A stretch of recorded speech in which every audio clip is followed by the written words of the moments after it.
Ah! Pick up the water. Come on.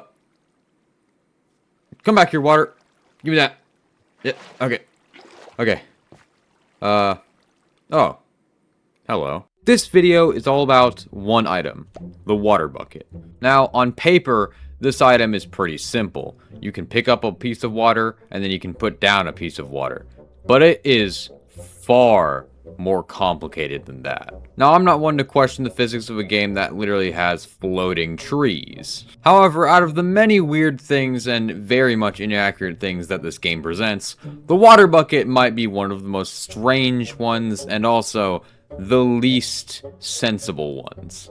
First of all, water itself in Minecraft makes genuinely no sense.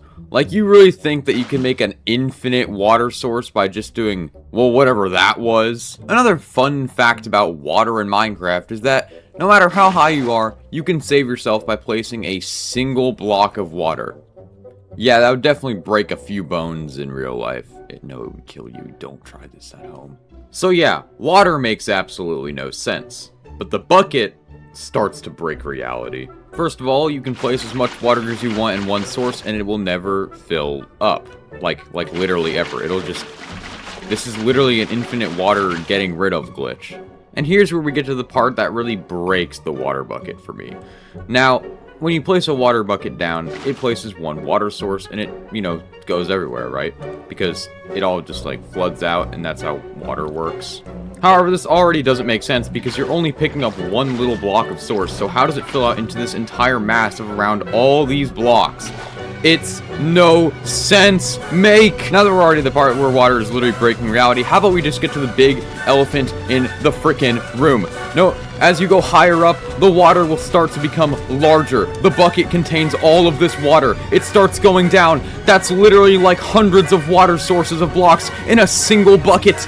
And it doesn't stop until the very height limit of Minecraft, meaning you have infinite water in a single bucket. People always say how strong Steve really is because he's able to carry all of this gold, which would be tons and tons of pounds. So much pounds. But look what's heavier. This singular water bucket. So, theoretically speaking, if you were to have shulker boxes full of all water buckets in your entire inventory, you would have more mass than there is mass in the entire universe.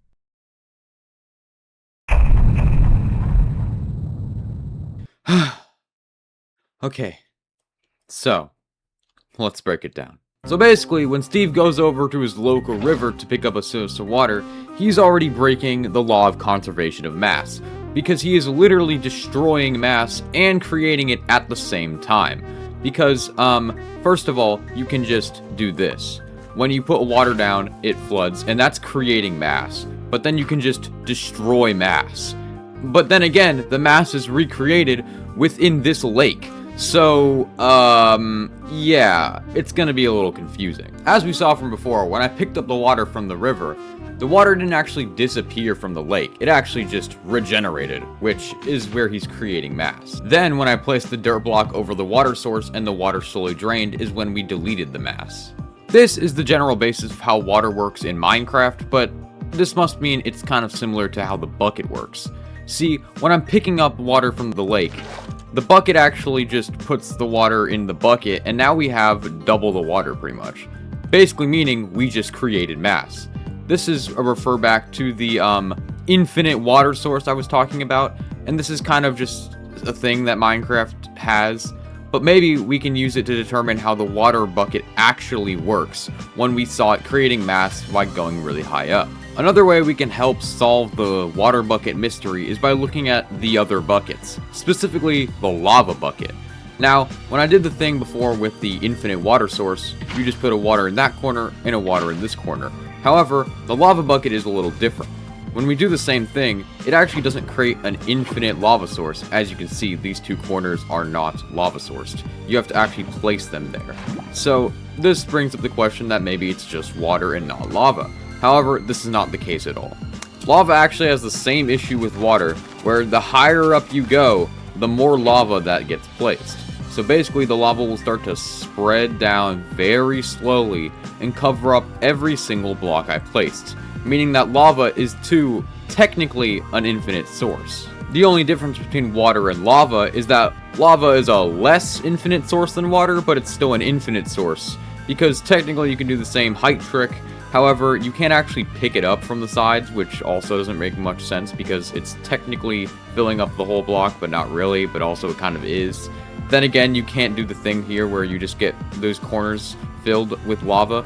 For some reason, I really don't know why these are different.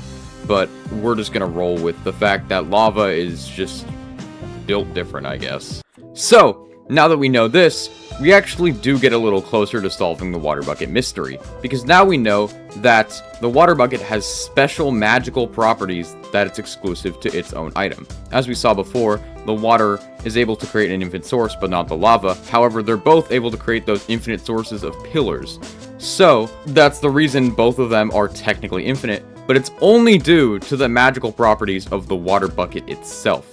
And not just the water bucket, the bucket in general, because the bucket for both water and lava work the same way. Almost.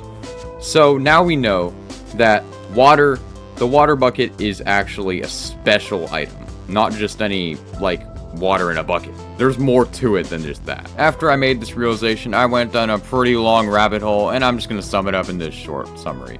So basically, the first thing I thought of when I was like, oh, magical properties, water bucket, I was like, wait a minute, you know that thing where it's like really big on the outside,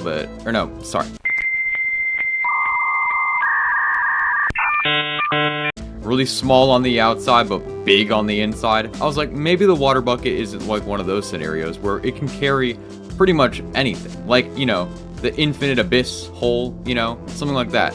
Like the bag from Puss in Boots: The Last Wish, or the Dogman's house. You know what I'm thinking here? You know my thought process? That's what I thought the water bucket was, and it makes sense on a basis, because then it would explain why the water bucket is able to carry so much mass, because technically the water itself is infinite, just one singular source, so it would actually make sense for that argument.